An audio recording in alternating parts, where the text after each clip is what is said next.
Et à cette question, parce que le pacte est mondial, parce que nous sommes là pour faire du droit international, la réponse est évidemment par les États. Mais les États suffisent-ils? Il fut probablement un temps, il fut peut-être un temps, où il était possible de répondre positivement. Ce temps, définitivement, est révolu. Non pas parce que les États auraient failli, en tout cas pas tous, mais parce que, un enfant l'a dit, le roi est nu. Et parce que, à l'évidence, l'effectivité dont il a déjà été question ce matin ne pourra être atteinte qu'à la condition de quelque chose qui relève d'une mobilisation générale, qu'à la condition du constat qu'un certain nombre d'acteurs non étatiques, pour reprendre le terme qui va nous occuper dans ce panel, vont faire leur les principes du pacte, vont accepter de s'en faire les relais, vont peut-être aussi manifester la nécessité absolue que ces principes existent, s'appliquent et même pour certains soient justiciables, parce que un certain nombre d'acteurs non étatiques, il en a déjà été un peu question, voient en réalité leur existence même mise en cause par le non-respect de ce que le pacte veut promouvoir. Mais à vrai dire, qu'importe l'existence d'un certain nombre de personnes qui sont dans l'ordre international des non-sujets de droit. Il y a là évidemment une provocation, mais tout de même, il est temps, cela est si souvent désormais rappelé, de faire aux acteurs non étatiques une place. De ce point de vue, les lecteurs attentifs de l'avant-projet, et je ne me fais guère d'illusions sur la pérennité de certaines formules que vous avez, Monsieur le Président, permis de faire émerger lors des séances de travail dont il a été fait mention, l'avant-projet, disais-je, est un texte d'une originalité extrême, parce que précisément, il ne s'applique pas, bien que s'inscrivant dans l'ordre international, uniquement aux États. Parce que cet avant-projet, plaise au ciel que cela demeure, après tout, on peut en formuler le vœu, s'adresse aussi à des acteurs qui ne sont pas des acteurs étatiques, s'adresse aussi à toute personne auquel il reconnaît des droits, s'adresse aussi d'une façon tout à fait générale à toute personne physique ou morale, publique ou privée, lorsqu'il s'agit de formuler le devoir de prendre soin de l'environnement. La belle affaire. Il s'agit là d'une évidence qui dans l'ordre juridique et dans l'ordre juridique international n'est finalement peut-être pas tant que cela une évidence. Et l'on observera par ailleurs que ces acteurs non étatiques, on les retrouve aussi, bien sûr, dans l'article 14, qui là ne les envisage pas implicitement derrière ces expressions, mais va assumer la place particulière qu'il convient de leur reconnaître. Les parties prennent les mesures nécessaires, c'est donc les États qui sont visés pour encourager la mise en œuvre du présent pacte par les acteurs non étatiques et entités infranationales, incluant la société civile, les acteurs économiques, les villes et les régions, compte tenu de leur rôle vital dans la protection de l'environnement. Et vous avez, Monsieur le Président, lorsque vous avez présenté l'avant-projet de pacte, insisté sur l'importance de cette idée que l'on puisse avoir un pacte qui donne des droits à la fois aux individus et aux entreprises pour se prévaloir d'un certain nombre de principes. Je vous cite. Le président de la République, Emmanuel Macron, avait adopté une formulation très voisine dans le grand amphithéâtre de la Sorbonne.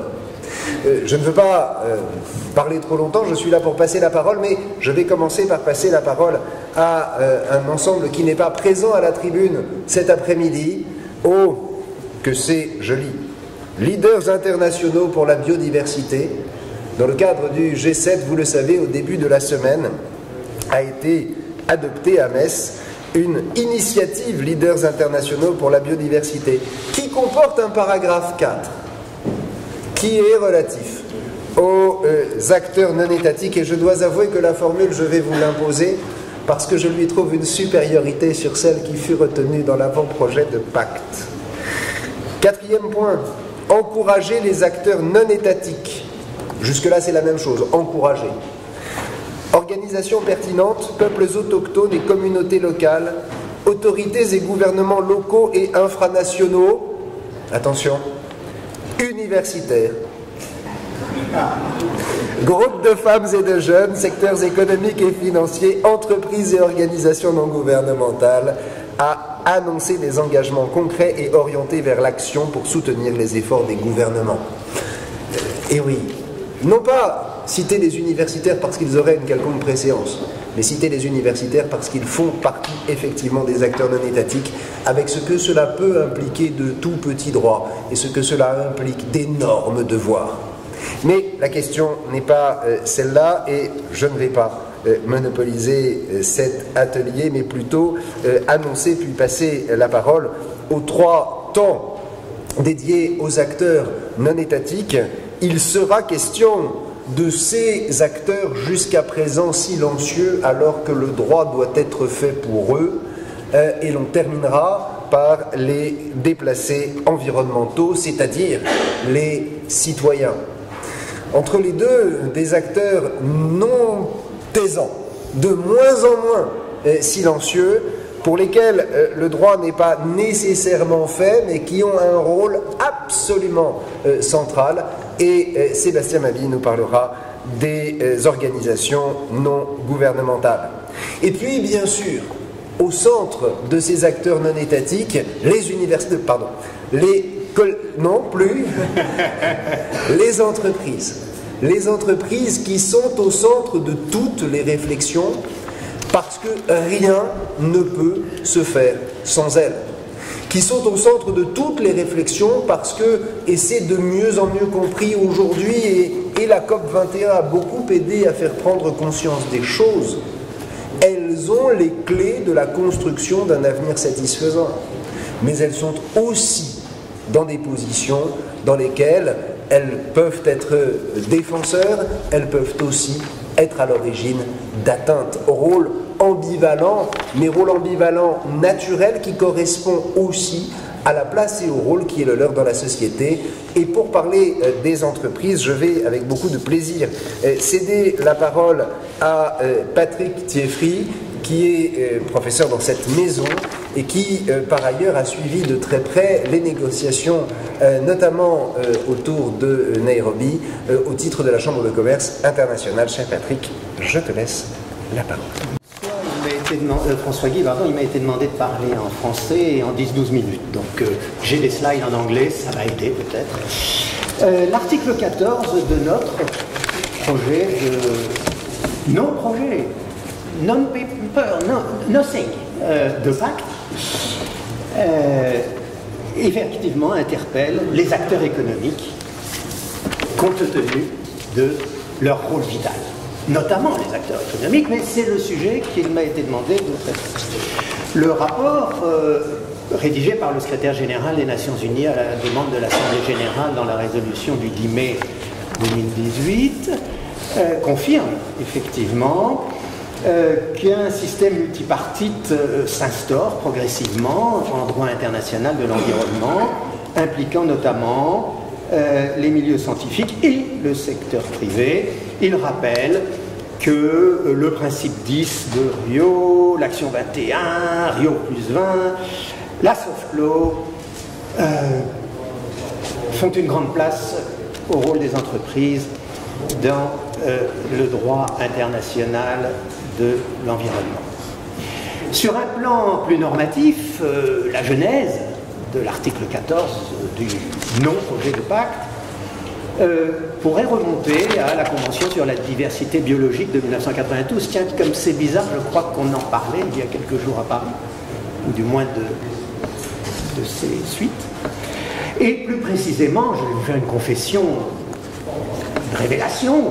Plus précisément, je crois me rappeler que le groupe de travail qui a tenu en premier la plume a surtout regardé le dernier alinéa du préambule de la décision d'adoption de l'accord de Paris, Monsieur le Président, qui effectivement faisait une référence tout à fait claire à la mobilisation de tous les autres acteurs que les partis, y compris de la société civile, du secteur privé, des institutions financières, etc.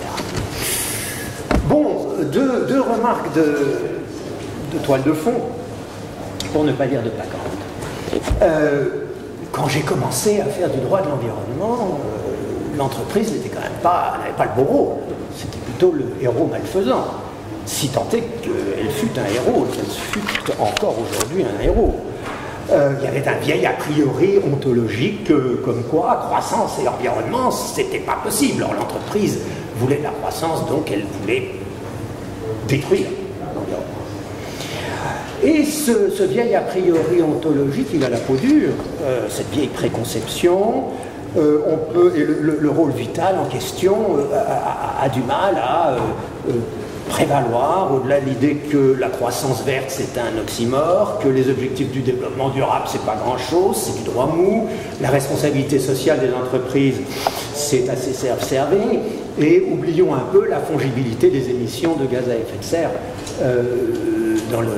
du point de vue des changements climatiques, le fait que leur origine ne soit pas déterminante, tout cela a du mal à faire oublier ce vieil a priori. Le deuxième a priori, ma deuxième remarque liminaire, ça serait que le droit international public, mais ça a été rappelé déjà à plusieurs reprises aujourd'hui, c'est un contrat entre États, c'est un droit entre États, mais que les entreprises ne sont pas des sujets de droit international. Alors, dois-je rappeler les nombreux travaux universitaires, les velléités, l'entreprise multinationale face au droit, 1977, publié 1979, je le citais dans mon mémoire de DEA, 1979, l'entreprise multinationale et le droit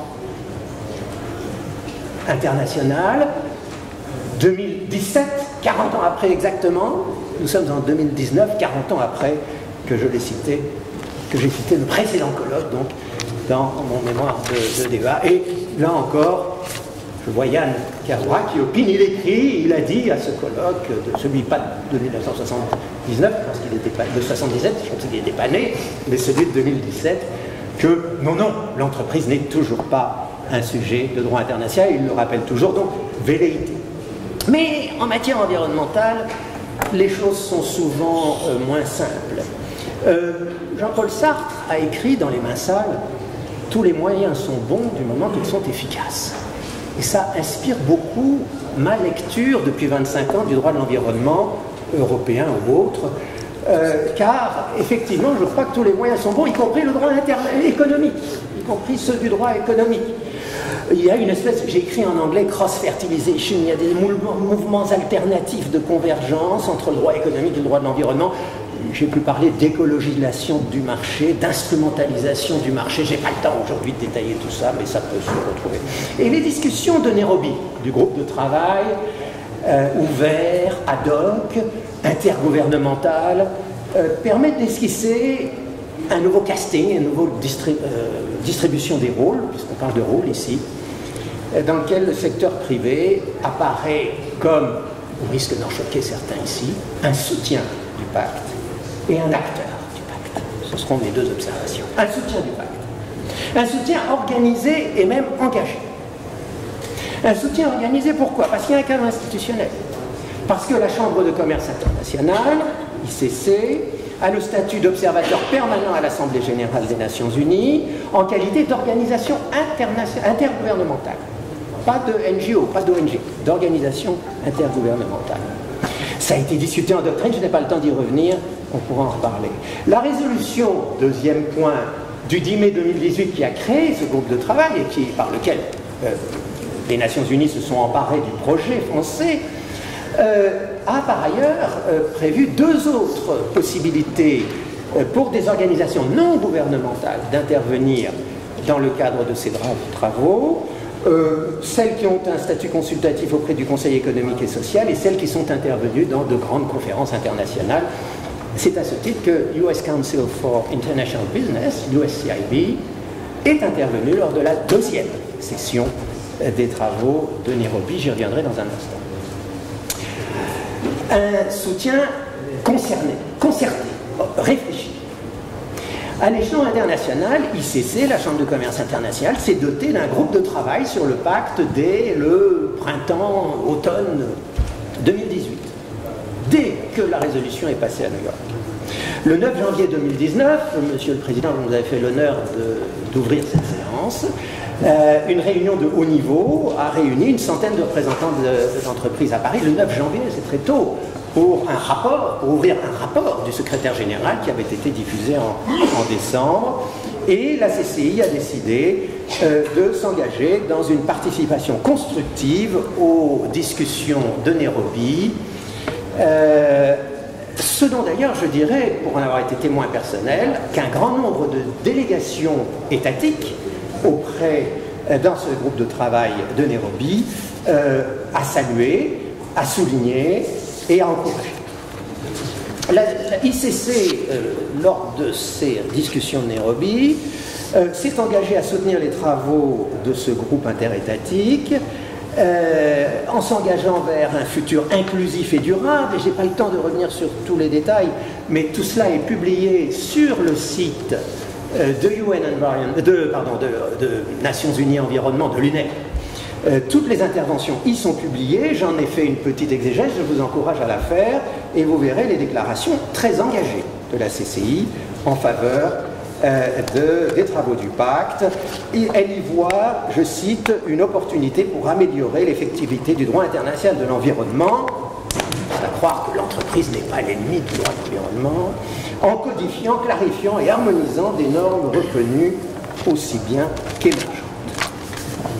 Alors, sont-ce des déclarations de greenwashing? Faut-il les écarter d'un revers de la main, oublier qu'elles reflètent la position à minima majoritaire de 45 000 membres de plus de 100 pays?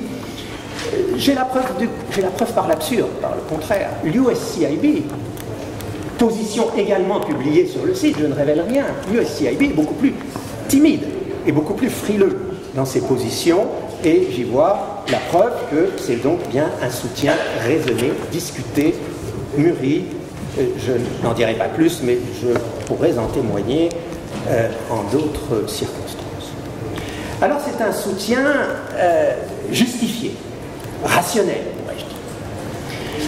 Pourquoi justifié et rationnel? Parce que, et là je vais citer une très courte phrase d'une des déclarations lors de la première session de Nairobi d'ICC, « This is the right thing to do, ecologically, economically and socially.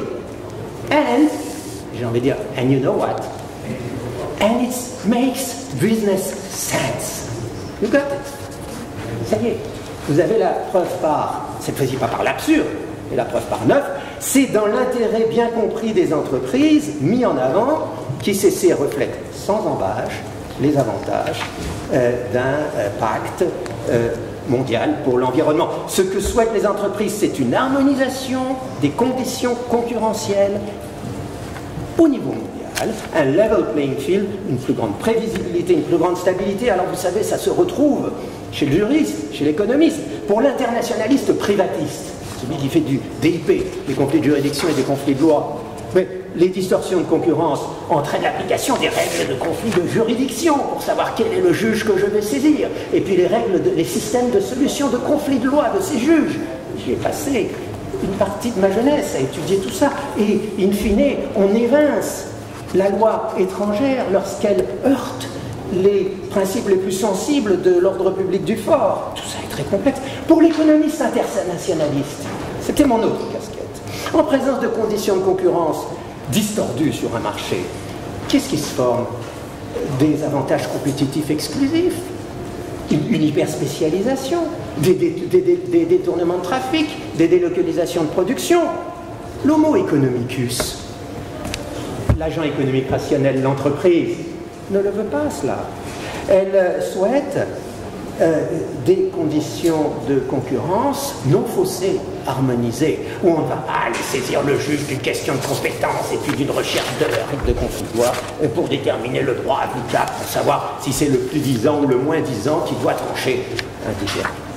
C'est la teneur du pacte qui est alors en cause.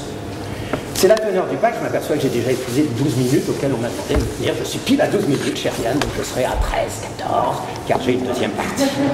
Et oui, c'est comme ça. Et oui, alors donc, un acteur du pacte, oui, un acteur qui n'est pas un sujet du droit international public, on l'a bien compris, un acteur qui se voudrait bien un sujet virtuel, à minima, j'ai lu un sujet épistémologique,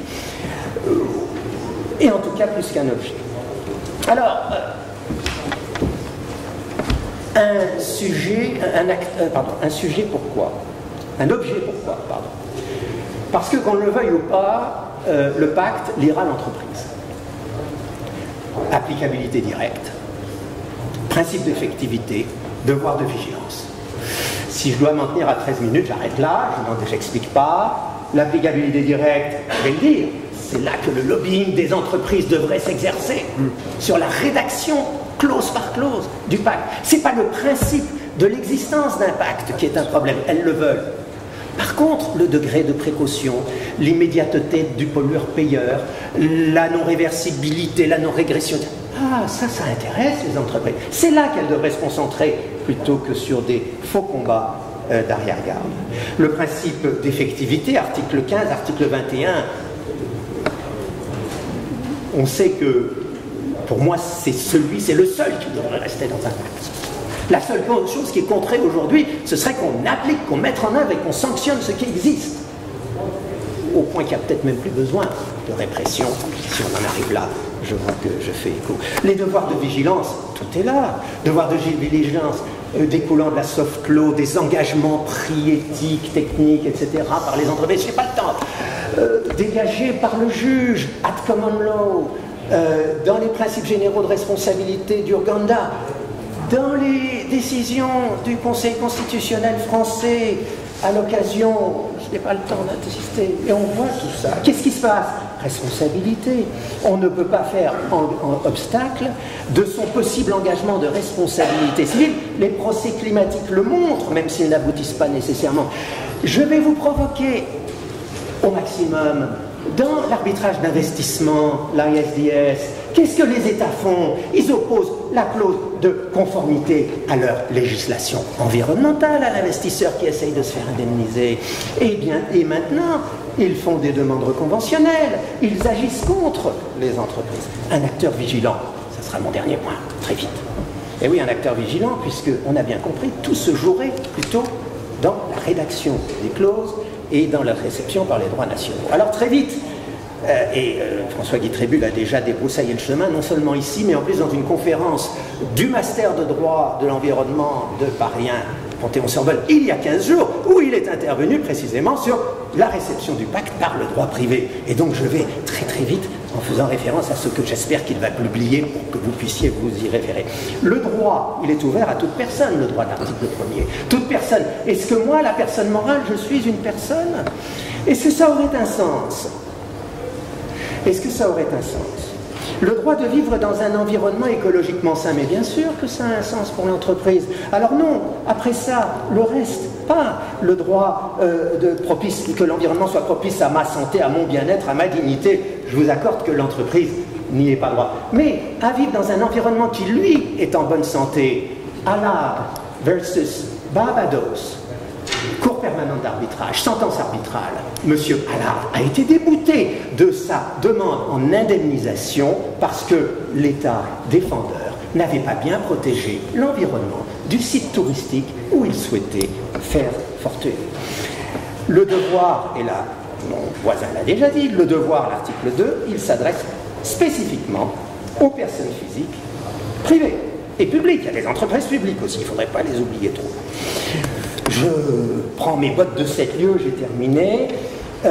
Cet article 2 a-t-il la précision nécessaire pour être d'applicabilité directe? Non, on ne va pas dépouiller les législateurs nationaux de leurs prérogatives normatives, il devra être précisé. L'article 1er, peut-être pourrait-il servir de renfort contre l'entreprise par un juge d'Urganda, par exemple. Ça me paraît envisageable.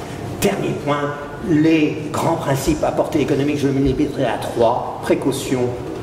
Allez, je vais même sauter les dommages à l'environnement parce que je crois me souvenir que c'est en très tard qu'on l'a conçu. Mais 2. Précaution, pollueur-payeur. Précaution, oui, évidemment que la précaution, on l'a bien entendu tout à l'heure, les entreprises vont être très vigilantes à la rédaction d'un article sur le principe de précaution. Je n'exclus de toute façon pas qu'un juge national, international, arbitral se réfère, quelle que soit sa généralité et son abstraction, au principe de précaution du pacte ou pas. Le pollueur-payeur, alors là, je vais rassurer l'entreprise, tel qu'il a été rédigé dans le non-projet de pacte du Club des juristes, il est clair qu'il nécessite la médiation du législateur national.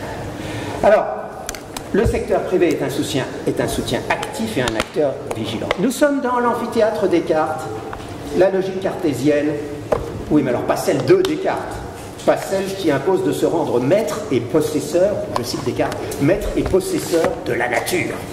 C'est le méchant dualisme écologique. Je préfère le monisme oriental. L'homo economicus, il est rationnel. Normativité, justiciabilité, tribunaux internationaux, nationaux, arbitraux le lui rappelleront s'il ne tient pas ses engagements. Pardon, j'ai